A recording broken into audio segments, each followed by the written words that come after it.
Hi there, and welcome to Bourbon Turntable. We are the show that blends the love of whiskey with the love of music. And with me, as always, is my good friend Drew Crawley. Howdy, Drew, everybody. What's going on, sir? How are you? I'm doing well, doing well. Good. Looking forward to talking about the Black Keys new album, which just came out a few days ago, and then talking Absolutely. about some new whiskey with you too. Me too. Did you guys have a So, good weekend? we did have a good Good. weekend. S- did well. Uh, we did a lot of yard work and Mm, crap like that yesterday. so good. So, that which, you got to do that stuff. You got to do that stuff. But watched the Preakness, had the winner there, Yeah. so that was a good thing. And Well done. so I'm so far on the Triple Crown days. I've done well this You've year. done pretty So good. All right. so That's follow me for tips on the Belmont Stakes. I love it. Oh man.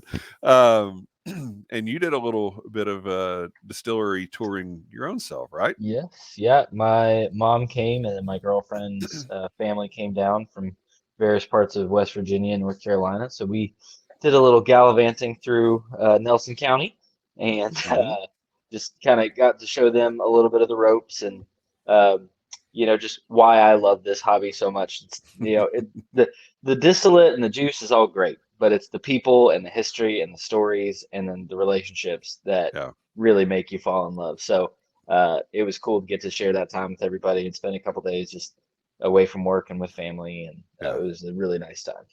Yeah. There are a lot of friends in this world, and probably yourself included, that I might not otherwise have if it weren't for this Yeah, whiskey industry stuff.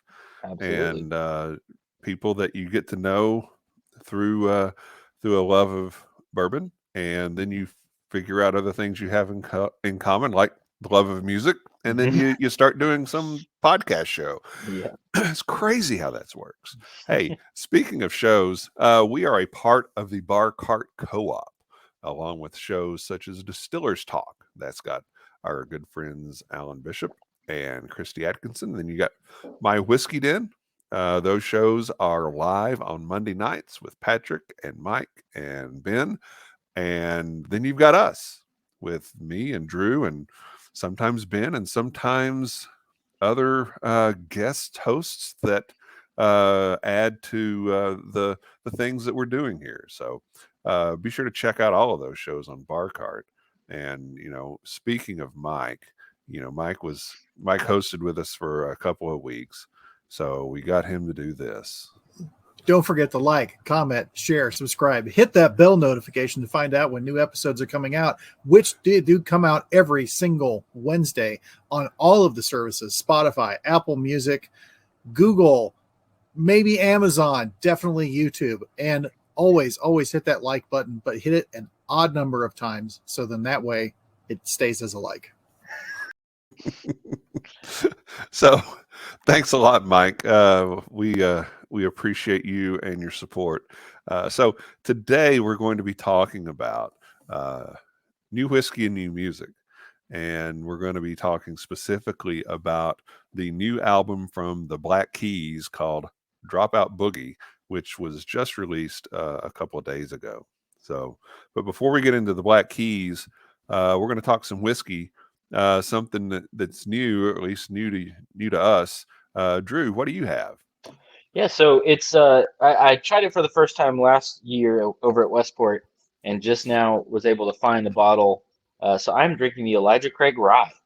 Ah, Undisclosed mash bill from Heaven Hill, but as previously stated, I'm a pretty big fanboy of Elijah Craig products in hmm, all their forms and fashions. So pick this one up. And I think it's maybe 29 to 35, just depending on where you grab it. And really, really flavorful, very sippable. So I'm enjoying that one this evening, just to switch it up a little bit. yeah, very Um, cool. Well, Definitely a Kentucky rye profile for sure. yeah. So, what are your thoughts on uh, that? Any unique tasting notes with it? How does it compare to the other Heaven Hill Rise? Yeah, so I love the Pikesville, and Hmm. that's kind of the gold. I guess that's the bullseye for me and Hmm. Kentucky style rise. Um, this one borrows some of the things from that. You get some of that dill, You get that creamy note, almost like that cowtail, those old school cowtail candies. But the thing that surprised me on the back end of this, I get a lot of like pine, almost like pine needle. Oh, Um, really? and I was not expecting it. So I'm enjoying it quite a bit. Interesting. Pine. All right. Well, I am trying something again. It's not a new product, but it is fairly new to me. Uh, as I mentioned previously, uh, my wife and I had gone up to Columbus, Ohio, a few weeks ago, and saw a Chris Stapleton concert, and we stopped by a couple of distilleries the following day. And so I am drinking this Middle West uh, dark pumpernickel rye, Mm. and uh, it is really good. The the pumpernickel, it's there, and it is like a little bit of like dark bread toast, but there's Mm. also you remember those chocolate oranges that Yes, yeah they're that that candy thing that hmm it's chocolate but you peel it like an orange or something yes, like that. yes. um I get a lot of that in this, and it's Interesting. very interesting. um so if you're kind of stuck in that 95 fi rye rut, Mm. I think from what Drew has shared with the Elijah Craig rye and what I've shared with you about this Middle West Spirits rye, uh, these are good options for you to consider. Yeah, that's very good. Yeah, sounds delicious. Yeah. That description you gave makes me definitely want to come try that at some point. Well, we will make sure that happens. And we're working to get the distiller and marketing manager for Middle West on a show coming up Hmm. soon.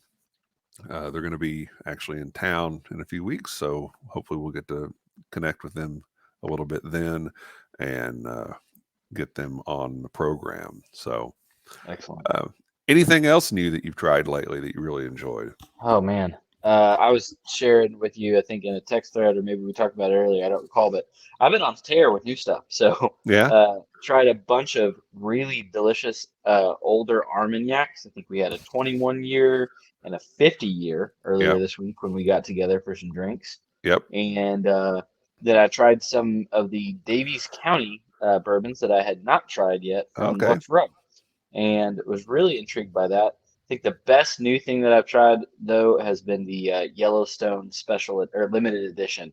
Mm. Um, we were fortunate enough to taste that, and uh, when we took a tour there earlier in the weekend, and man, this year's is pretty freaking great.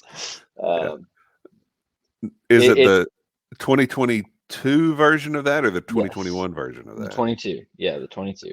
Awesome. So I don't know if you've gotten the chance to taste that, but I've not.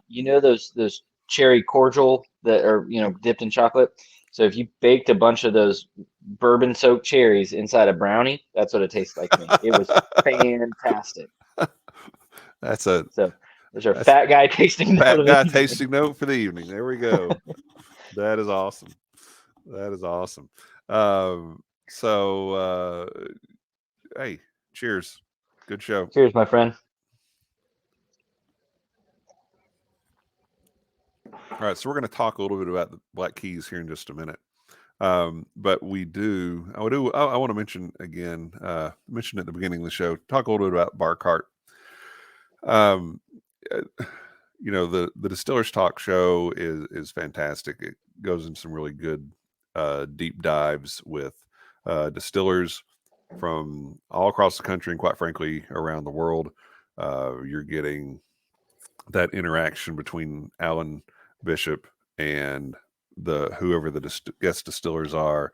And if you're a geek about distilling and the science and the uh, alchemy behind that, you'll really enjoy the show.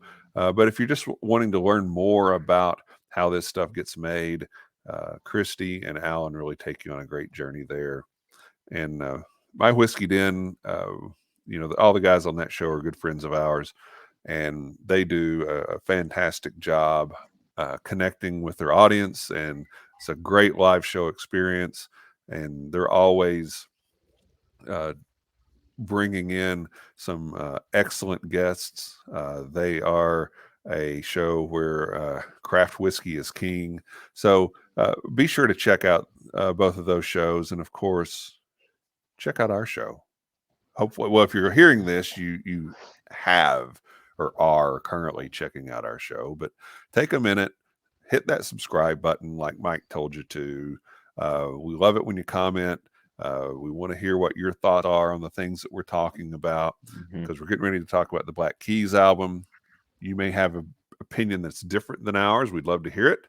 Love to hear what songs or albums of theirs most appeal to you, or if you think that our opinions on the rye whiskeys that we talked about tonight are completely wrong. We want to hear that too. I'd love to talk to you. Love to hear from you. So be sure to check out our Bar Cart brothers and sisters. All right, let's talk about the Black Keys. And before we do a deep dive into Dropout Boogie, this is the discography of the band. They kind of started as a duo by accident. Patrick Carney and Dan Auerbach were neighbors. They lived just a few houses away from each other in Akron. And actually at the time they were both playing guitar. But Patrick ended up getting some recording equipment. Dan wanted to come over and record with his band. And so they set up a time to do that, and nobody else showed up. So it was just the two of them. And so they decided, well, Patrick would bang out some stuff on the drums, and Dan would play his guitar and sing, and Patrick would record it. And, they put some songs down, and then they decided, well, hey, I think we just formed a band. And, who knows what would have happened had the other guys actually showed up. Would have taken a very different course. But they did get a record deal. They came out with the Big Come Up in 2002. That was a mix of some original songs and some cover songs. A lot of stuff that is just old classic Mississippi blues kind of stuff, and really created a sound for themselves there. And they recorded it in a basement, and they did the same thing with Thick Freakness. And then they finally got out of the basement and recorded in an old rubber factory, and that's why they called it Rubber Factory. Chulahoma was basically an EP of old blues covers, kind of a foreshadowing of what Delta Cream was last year. And then Magic Potion. All of those were basically self-produced. In 2008, they were actually going to record some songs for an Ike. They were going to write some songs for an Ike Turner album. And and Danger Mouse was recording that. And then Ike Turner passed away, and they said, well, why don't we just try to record some of these songs ourselves? And Danger Mouse took over as the producer on 2008's Attack and Release. So that's kind of the first half, or the first era of the band. Drew, are you a big Black Keys guy going way back? No, so that is actually kind of where I came into the band, was that second phase with El Camino. was the first record that I heard, and then kind of started hearing Dan Auerbach's name around as a producer, and I was like, oh, let me get into these guys. And then I started listening to their older stuff, and I'm like, okay, I've heard that one on a video game, I've heard that one in a truck commercial, and I've seen that one on the radio. This band's been around for forever, and it's crazy. And yeah, I dig some of their older stuff much more now, especially when they go back to that Delta blues sound. Yeah. More so than some of the rock pop stuff. But yeah, they're pretty special. But no, I didn't come into any awareness of them until El Camino. Yeah. So you kind of touched on the commercialization of the band. They had an opportunity. Somebody, I don't remember what the business was, but they had approached them about using one of their songs, and their manager at the time turned it down without talking with them about it. And told them, well, this would have just, it would have ruined your band. Your fans would have rebelled, and at that point they didn't have a whole lot of fans to lose. I don't think their early albums had some critical success, but not a whole lot of commercial success upon their initial release. Now going back, people kind of scooped that stuff up, but they kind of went the other direction hard in terms of commercialization. The last number I saw was over 300 song placements in commercials and video games and TV shows, and when we get to talking about the new album, there's some songs that I'm convinced were written simply to get snatched up into some sort of commercialization. Yep. But they started making a lot of money off of that, probably before they were making a lot of money off of album sales. So now I'd mentioned Danger Mouse as their producer. I think that other than a few albums that he did with them, everything else had been pretty much self-produced. Yeah. Danger Mouse was in Gnarls Barkley with CeeLo Green. I believe that's correct. And then he produced the Gorillaz' big breakthrough album. He produced, I think, an album for Adele. None of those really seemed to fit the sound of the Black Keys. And I think if you look at the albums that he did produce for them, they are a little different. The instrumentation's a little different. But they're some of their better albums are more popular albums, I should say, had Danger Mouse behind the board. So, but their big breakthrough album was in 2010 with Brothers. I think there were a couple of different Grammys that they won with that. Then you referenced El Camino. That's probably their most successful album. Then they took a little break. Turn Blue came out. Turn Blue was kind of a psychedelic rock, a salute to psychedelic rock more than anything. And then they had the biggest break in the history of the band until 2019 when Let's Rock came out.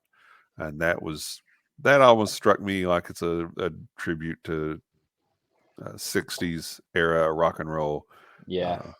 Then last year Delta Cream came out. That was all blues covers and was my album of the year for last year. I just love it. I think it's fantastic on every level. And then just last week, Dropout Boogie was released. There had already been a couple of singles that came out, but the full album was released a few days ago. So that's kind of the history of the Black Keys in a nutshell.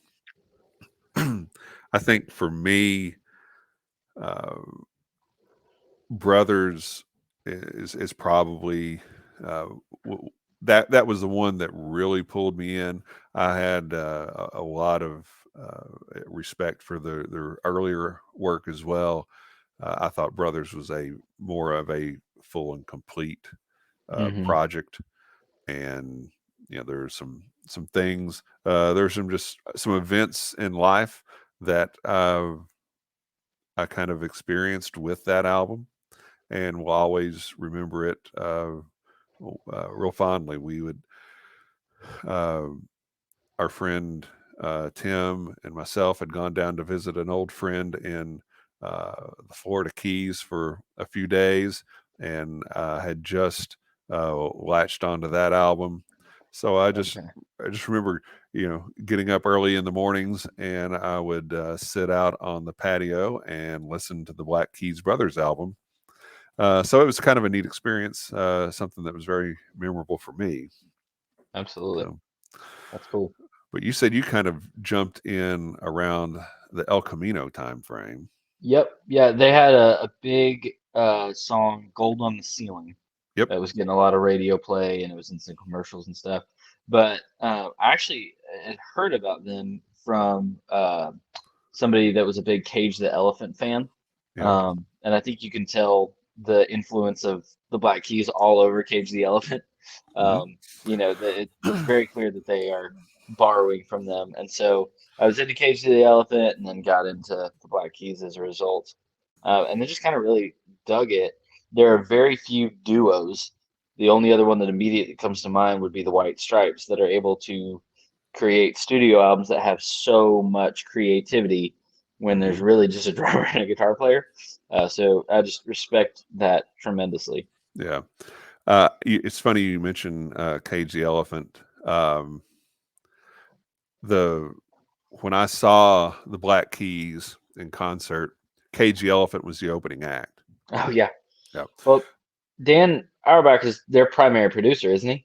I don't think he's their primary producer. He did Okay, produce the "Tell Me I'm Pretty" album that that's came right. out around 2015, I think.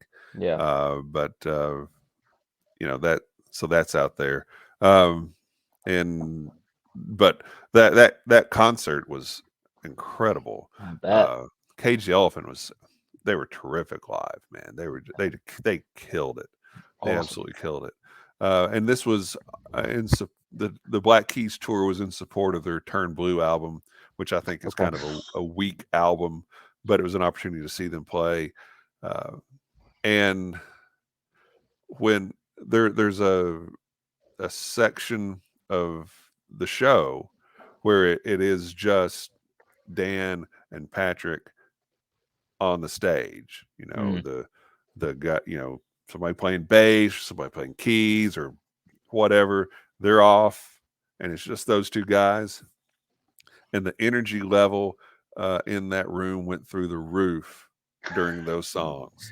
And Yeah. it was like, okay, now we're really playing the way we wanted to play, the way that we started out playing, Hmm. the way that excites us the most. And it truly was just that part of the show really stood out. And so that's just my opinion. But my observation of it is there's a way that they really like to play, and there's a way Hmm. that they feel like they have to play, and they're not necessarily the same. Yep. Yep. I totally hear that. Yeah. Totally hear that. So, in talking about the new album, Dropout Boogie, um, tell me what your thoughts are. You've listened to it a few Yep. times now, right? So I've listened to it about 3 times. Um, and to me, it sounds like they're back to their roots. Okay. You can hear the rock and the blues influence all over that, specifically the "It Ain't Over" single. I was like, oh, Hmm. yep, I know these guys. It's sort of like when you get a new record from somebody that's had a 20-year career, and you're like, as soon as it comes on, it's the guitar tone, it's the Right. the energy. You're like, oh, I know who this is without ever hearing it. And then you've got this really cool Southern blues sound on "Good Love," which obviously, if you got Billy Gibbons Hmm. on the track, you got to go there. And then the one that I really loved was "Baby I'm Coming Home," which, if I'm not mistaken, I could be wrong on this, but I haven't been able to find this confirmed anywhere. I believe it is co-written with Ray LaMontagne, who is another artist that Dan Mhm. Auerbach has produced that I love. And that song, I mean, you could just kind of sway and then kind of rock out for a minute and sway and rock it. I love the energy changes on that one too. So big fan. Well, there are parts of that that I agree with, and there are parts of it that I don't. Sure, let's get Um, into it. I mean, the album starts with "Wild Child," Hmm. and that was the first single, and it's catchy, and it sounds like other Black Keys singles. Okay, Hmm.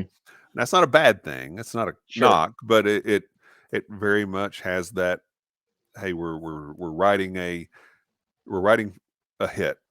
Okay, Hmm. we're writing stuff that's going to get airplay, and we talked about the commercialization aspect of it. That song was featured on ESPN's coverage of the PGA Championship last week. Wow. So Okay. they'll be coming back from commercial, and they'll show different little highlight shots, Hmm. and that song is playing over the top of that. So Gotcha. again, cha-ching. Yep. That's And where the and money is. yep, yep. It Ain't Over. I agree. That's the second single. I think that's a very good song. Uh, For the Love of Money is the third track on the album. That to me is as old school Black Keys as Yep. anything that's been on a Black Keys album for a while. I think that's fantastic. Then they follow that up with a song that I think was purely written to be in some sort of commercial Yep. endeavor, and that's a song called "Your Team Is Looking Good," and it's catchy and it's stupid and it's begging to be played on ESPN College Game Day because Hmm. it's like your team is looking good, but they're not going to beat our team, and it Hmm. it's to me it's a real disappointment. The Good Love song with Billy Gibbons is very good. It's one of the highlights of the album, I think. Um, How Long is a good ballad, and I think Like that one a lot. it'll probably be another single. Uh, uh, there's a song called "Burn the Damn Thing Down," which is kind of an old style blues song, and I think it's pretty good. A song called "Happiness," I think it has kind of that Delta Cream feel to it. So Yeah, I like that. good old school Just blues vibing to stuff. that on the drive Yep. home today. Yep. Um, and then the last song is a song called "Didn't I Love You," and I think again very old school blues sound to it. Really like it. But the song "Baby I'm Coming Home," it pisses me off. And Really? and here's why. All right. If you listen to the intro to that song, Uh-huh. it they are ripping off Midnight Rider by the Allman Brothers. Oh, okay. It I'm it gonna have to is go back and listen it when we is finish. it is the exact same guitar riff. It's like did nobody that in Uh-huh. the studio when you're recording this, nobody at the record company when they're listening to this could say, I've heard that before. Uh-huh. But it's a just I, why Allman Yeah, it's Brothers aren't getting some sort of being song done. credit on this is a crime, Sure. because it is exactly the same, Okay. I'm exactly gonna the have to same. go listen to it again because I didn't catch that. Admittedly, it's been casual listens on drives, but you think it's more than tip of hat. It's not derivative, it's a I ripoff. I I don't know. I mean, I hear maybe it is a, oh well, hey, Allman Brothers, you guys are awesome, but uh, I mean, there's no credit anywhere, and hmm. Got it. it's it is because when I first heard the song, I'm thinking, oh wow, they're doing an Allman Brothers cover, and then it wasn't. Yep. So I was really disappointed in that. Got it. I would think that a band of that stature, and a band that has that kind of following and has and I believe that they're sincere in their love of old school music, that they didn't know that they're basically ripping off the Allman Brothers. I don't know. That just Yeah, that seems probably like a stretch. there's something wrong there, Yeah. and you know maybe this kind of thing. I think this kind of thing does happen a lot. When we talked about the Jack White album, there were some similarities between one of the songs on his album and a song on an album by Tool, uh, but when you go back and you play them one after the other, it's okay. It's similar, but this is the same. It is Okay. exactly the same. I kid you not. All right. So when we do the playlist that'll accompany the show, Put them back to back. I will put them back to back, and you can all judge for yourself. I love it. And if I'm crazy, tell me, but I don't think that I am. I love it. All right, so okay, that's me being negative. Overall, I think the album is okay. Yeah. There's some songs on there that I really like, but the songs that I really like are probably not the songs that are going to be released as singles nearly as much. I think it's okay. I guess I was expecting more coming off of Delta Cream. I was expecting that they might take that and really go next level with that kind of sound, but with songs that were originals. Okay. Yeah. Yeah. I can see why you would hope for that, and I would agree. I mean, Delta Cream has kind of our no skips and no misses thing that we look for in those albums. But I think, they really haven't done any two albums with consecutive albums that have a similar sound like that. So I'm hoping they'll come back to it in another record or two. Yeah. And we'll get that follow up to Delta Cream for sure. Yeah. Yeah. I would like that as well. So let's talk a little bit about the style of the Black Keys. So you're a guitarist and a vocalist. What are your thoughts on Dan Auerbach as far as his guitar style, his vocal style? Sure. He's doing quite a bit as I listen, throughout their discography that is pretty unique. His pedal configuration is pretty cool.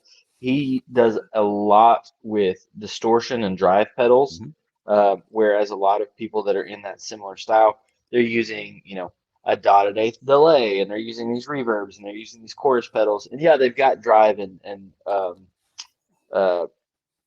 overdrive pedals and whatnot, but it's very distinct to him. And so we've talked about this before. There are certain guitar players, when you hear them, you know who they are. In modern times, Dan Auerbach is one of those guys. I think Jack White's one of those guys. And what's the guy's name out of Austin? I'm blanking right now. Gary Clark Jr. Oh, yeah. When you hear one of their tracks, you know what they're doing. As far as vocals go, I mean, I know you're a fan, but I don't necessarily think he's anything all that special. But he carries the band, and from an energy standpoint, he's very, very strong. So says a lot for him, and yeah, I enjoy it all. But I think where he really stands out is the production side, what he's doing with tone, and then just the energy that he brings. Yeah, I think from a vocal standpoint, the early stuff had that bluesy growl to it that their newer stuff doesn't necessarily have. But I think that he really has, I think, two different unique vocal styles. Some of it is you hear in some of their ballads. It's a little thick and syrupy, not and I mean that in a good way. Okay, Sure, it's very very smooth, and then he's got this falsetto, high falsetto Mhm. voice that he uses on some of their songs as well, which I think it works, and whether it's doing one or the other, uh, it who it is, Mhm. and I think it's distinctive in that Yeah. regard. I would be really interested just from a technical standpoint, and I'm sure we have friends that can answer this better than me, how they're processing their vocals on the Mm. back end. There's like a not a gargle, but there's almost like a throaty sound that's filtered. Everything that they do goes through some kind of filter, and I'd be interested to know because I've not gotten to see them live. I Mm. wonder if that's an effect that they put on it in the studio, or if that's something unique to his voice. I don't know. I, I mean, I remember I've only seen them live the one time, but I remembered thinking that the vocals live were consistent with the Mm, vocals on the albums. okay, cool, Yeah. very cool. Now, in terms of Patrick Carney and the drums, what are your Hmm. thoughts on him as a drummer? So I don't tune into drums hardly at all. So I really wouldn't be one to be able to speak on that a whole lot. Um, he's not going to come up on any like top 50 drummers of all time Mhm. list or anything like that. But their chemistry is super super good. Yeah. One of the things I really appreciate, especially listening to some of their, I've watched them on YouTube and stuff. He understands space very well. It would be really tempting in a duo or even a trio to be as a drummer. Hey, I'm going to be the busiest thing going. I got to drive the energy with everything, and I appreciate the restraint that he has to leave space for the rest of what's going on. As opposed to somebody like, and this is not necessarily, it's kind of an apples and oranges comparison, but Travis Barker Mhm. has to fill every bit of space in a Blink 182 song, mostly because the other two guys suck, but he's busy as a drummer. And I Right. think Patrick Carney understands space a little bit better. That's about as much as I know about the Mhm. drums. So that's about all I can speak to. What do you Yeah. think? I think that his drumming style has changed considerably over the years. Hmm. I think on a lot of the early stuff, it was a little bit more frantic Okay. and not necessarily uh, using that space that you talk about. Hmm. But on their newer stuff, probably, I don't know, the last 4 or 5 albums, uh, I think he's developed a pretty unique style. He uses the toms Hmm. a lot more than I think most drummers do that are in a band like that. Uh, a lot of times you get guys that they're just going to wear out the snare, but he's using the toms in I think really unique ways, and gives a distinctive drum sound as well as them having a distinctive guitar sound as well. Hmm. So yeah, I don't know that he's necessarily going to show up on a list of 50 best drummers of all time, but I think Sure. that what he does now really fits with uh, making the band's sound unique. Yeah, absolutely. Yeah, Absolutely. yeah.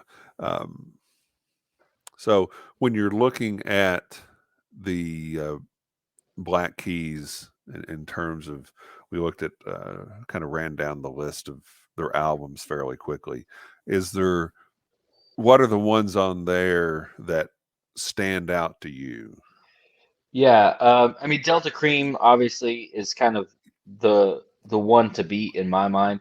I really like the Let's Rock album, Mm, mm. specifically the song "Sit Around and Miss You."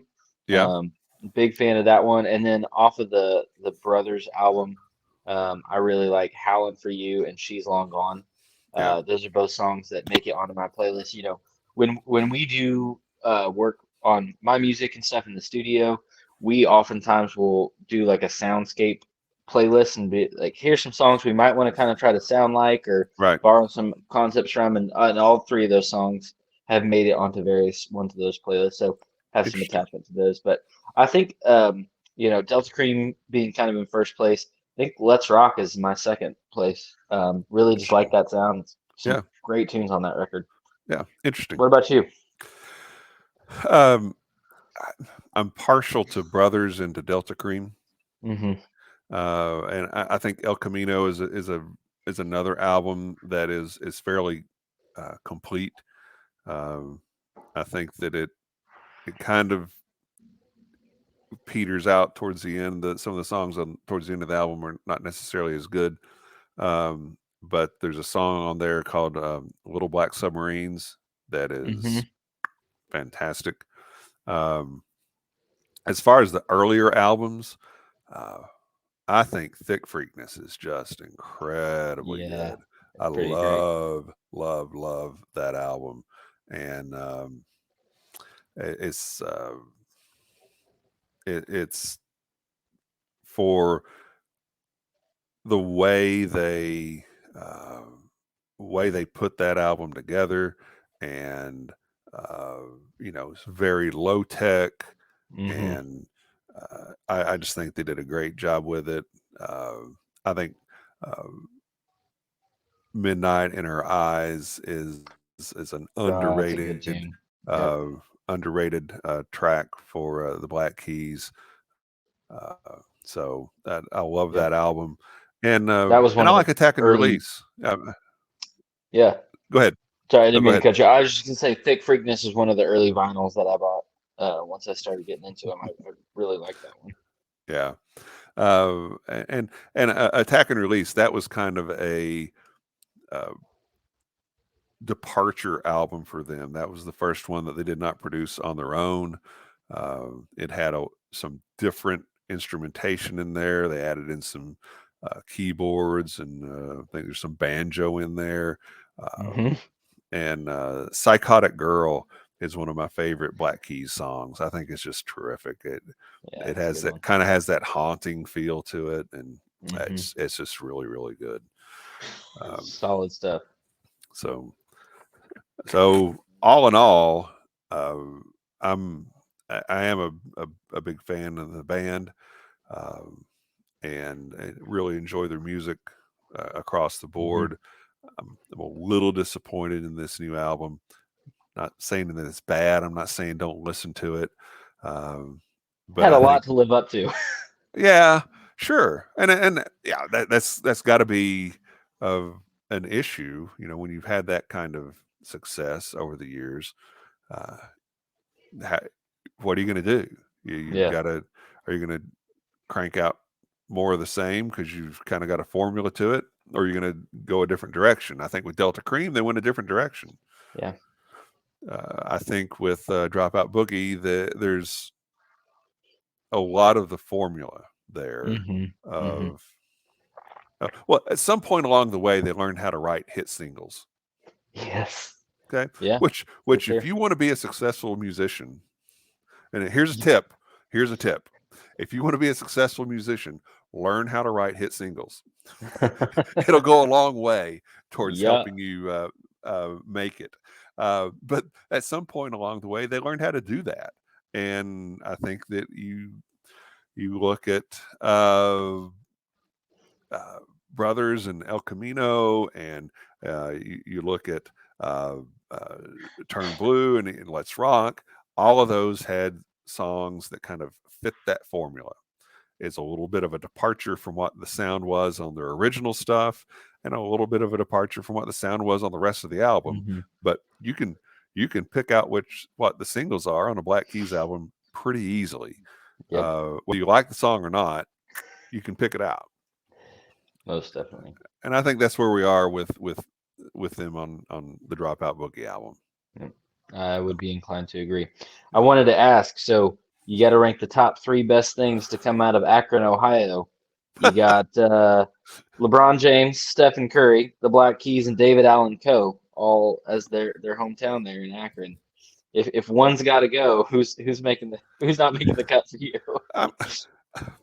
I'm giving LeBron James the heave ho.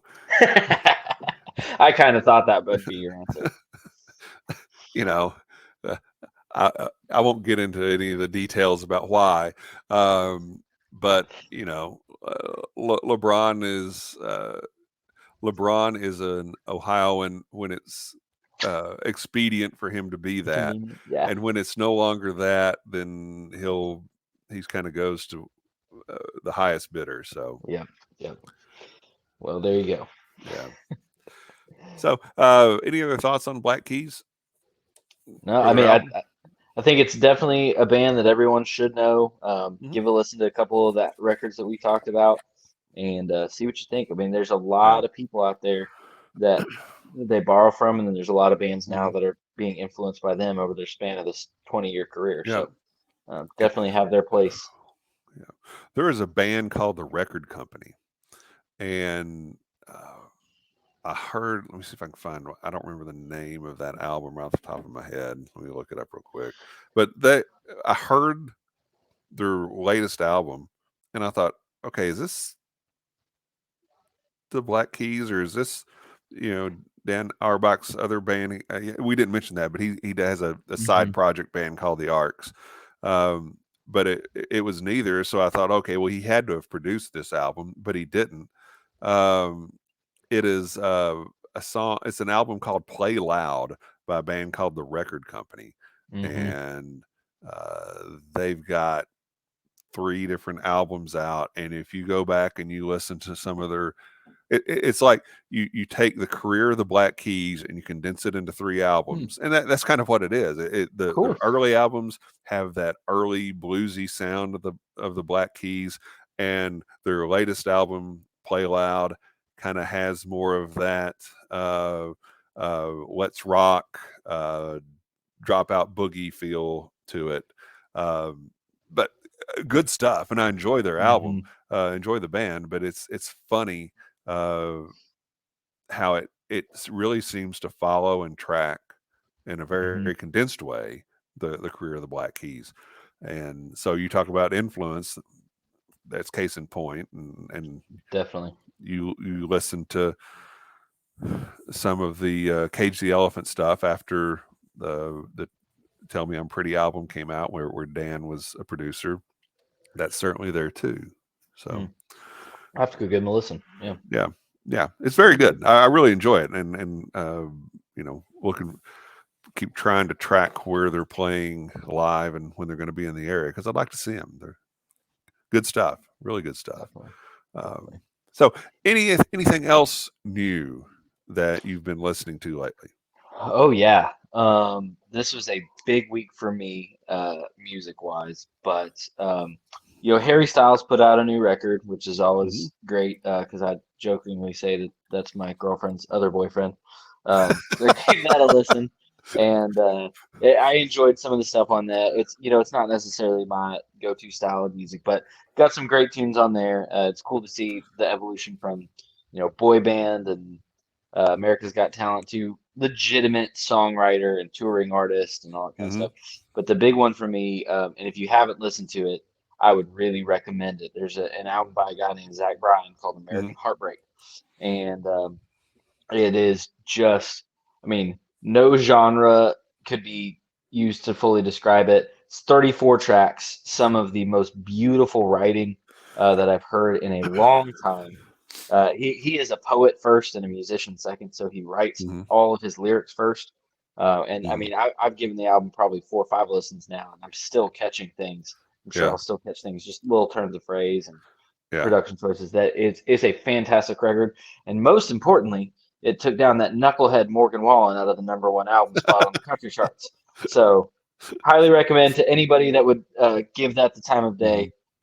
Check out the American Heartbreak album by Zach Bryan. So what about you? Well, I have listened to some of the Zach Bryan album. Yeah. But it's prolific. Yeah. There's a lot to digest there. there. A lot of freaking music. I mean, these were the old school days, it would definitely be a double album. Yeah, definitely. So, but I've listened to some of it. Yeah. I'm sure it's a conversation for another day, but just because I know you get nerdy about this stuff like I do, you should check out the song "If She Wants a Cowboy." If you haven't heard it yet, I would love to know your thoughts on the production choices. Okay. So there's just some really cool, funny stuff that he does with that one. I'm just curious what you think. All right. I will definitely check that out and we'll have that conversation. But For sure. a couple of things, not necessarily full albums, but Marcus King has a couple of Yes, singles out. sir. They're terrific. His new album comes out in August, and there's a duo. Talking about duos again, Larkin Poe. Big fan of Larkin Poe. Yeah. Yeah, the Level Sisters. They've got a new single out that it's terrific, and their new album comes out in November. Mm-hmm. So if you just if you search Marcus King or Larkin Poe on Spotify or wherever you stream music, you'll be able to check those out.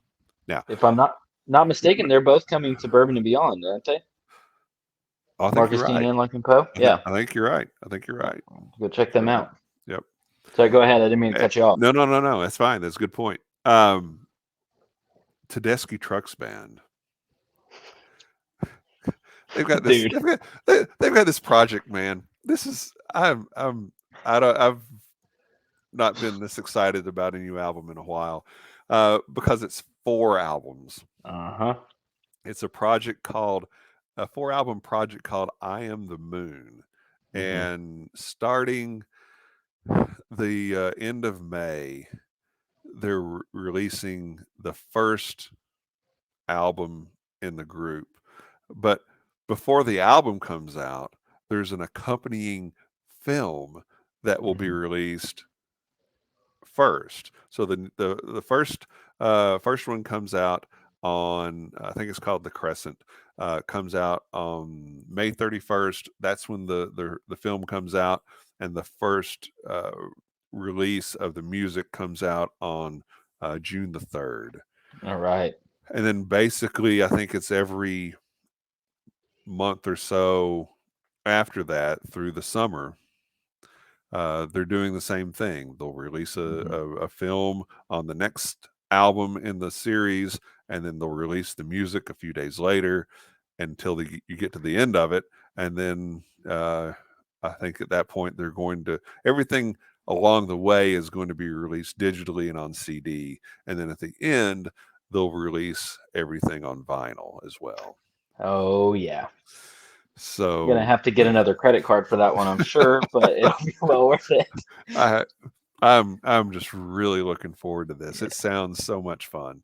And then I'm sure they'll tour to support it.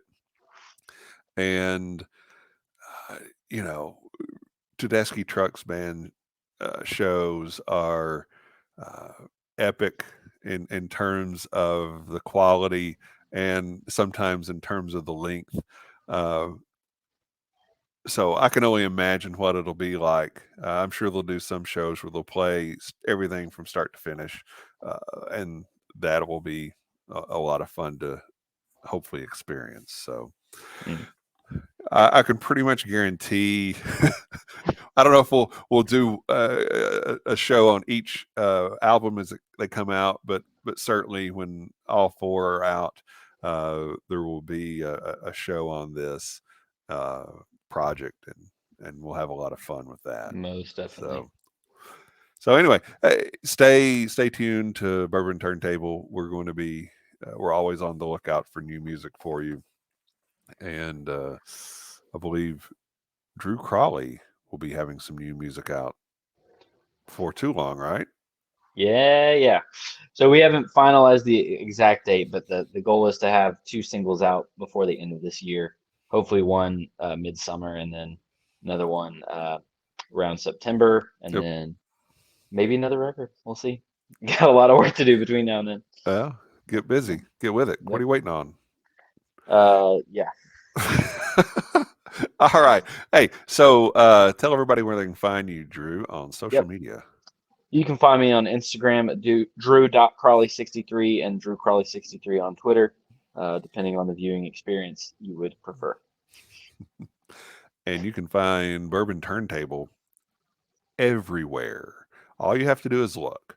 We're on YouTube. You can watch this show. You can watch this show on YouTube, and you can listen. If you just want, I don't want to look at those guys. I just want to hear it. fine. Apple Podcasts, Spotify, Google. You can listen to the show wherever you go. If you go to YouTube, hit that subscribe button like Mike told you to. If you go to the podcast, subscribe there as well.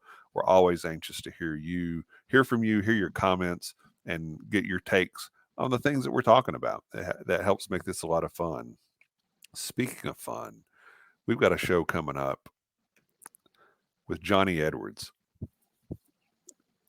Drew, tell us about this. Oh yeah, so Johnny is a Louisville local, kind of a legend of a guy. He's been a member of a lot of big bands, including Foreigner and Montrose, but he's got a fantastic local blues band called Blue Funk. So we're going to sit down and talk to Johnny about his time on the road, his influences, his songwriting, and then dig into his new band and all that good stuff. He is just a blast to talk to and to see live. So that'll be a fantastic show. And then I think the week after that, we got a pretty special live show too. Oh, We yeah. got Mr. Bayshore and Mr. Bishop coming on live to talk Rush. And there's some pretty cool little, we'll call them Easter eggs, I guess, about the time and all that kind of stuff. And I'm sure that one's going to be a blast and probably like 3 or 4 hours long, knowing those two. Yeah, it will be a lot of fun. That is the 10th anniversary of the release of the last studio album from Rush. And so we'll talk about that. Album was Clockwork Angels. We'll talk about that a little bit. We'll talk about Rush in its entirety, and Steve Bayshore, who's at George Washington Distillery in Mount Vernon, will be on, and Alan Bishop, Spirits of French Lick, and Distillers Talk will be on. Both those guys are huge Rush fans. Every now and then we'll start sending each other just, hey, have you seen this clip of, have you seen this live version of this song? And, so it'll be a lot of fun. And like Drew said, there'll be some neat little Easter eggs with it as well. Our start time for that show is 9:12 p.m. and that will be June 8th of this year. So coming up very soon. So be sure to check that out. We'll be promoting that as well, and you'll have a chance to set a reminder on your calendar for it, because you don't want to miss that at all. All right, Drew, anything else before we sign off here, buddy? I think that'll do it for me, man. Just looking All forward right. to these coming up shows. Yes, it'll be a lot of fun. So until next time, cheers, love, and free bird. Cheers. Good night, everybody. Night, y'all.